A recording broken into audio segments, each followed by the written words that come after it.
នៅក្នុងជីវិតគូគ្មានជីវិតគូណាដែលមិនធ្លាប់ឆ្លុះប្រកែកគ្នាគ្រាន់តែឆ្លុះតិចឬច្រើនធំឬតូចអាស្រ័យលើស្ថានភាពនិងកលៈទេសៈដែលពួកគេមានតែប៉ុណ្ណោះហើយក៏មិនដែលមានជីវិតគូមួយណាដែលមិនធ្លាប់ខ្វែងគំនិតគ្នាមិនធ្លាប់នៅការអន់ចិត្តចំពោះគ្នាគឺសុទ្ធតែមានហើយគ្មានជីវិតគូណាដែលរស់នៅ perfect ទេប៉ុន្តែអ្វីដែលធ្វើឲ្យពួកគេអាចបន្តដំណើររស់នៅជាមួយគ្នាវែងឆ្ងាយគឺនៅក្នុងស្ថានភាពដែលពួកគេចេះសម្របចំពោះគ្នាទៅវិញទៅមកការដែលយល់ពីគ្នាទៅវិញទៅមកចាបើកចិត្តចំពោះគ្នានិងការដែលពួកគេនឹងមានភក្ដីភាពស្មោះត្រង់ចំពោះគ្នាចា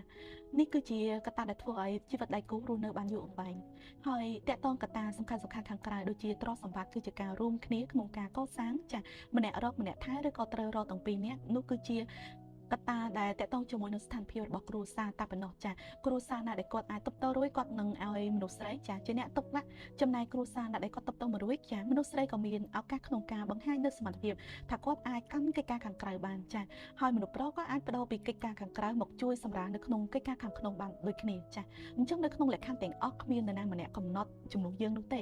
ស្ថានភាពគ្រួសារគឺនីមួយៗខុសគ្នាចាអញ្ចឹងអ្នកដែលគាត់អាចដឹងពីស្ថានភាពគ្រួសាររបស់យើងគឺមានតែប្តីប្រពន្ធយើងតែប៉ុណ្ណោះដែលយើងត្រូវកំណត់ចាត់ចែងបែបណាដើម្បីឲ្យគ្រួសាររបស់យើងមានស្ថិរភាពនិងមានភាពរឹងមាំចា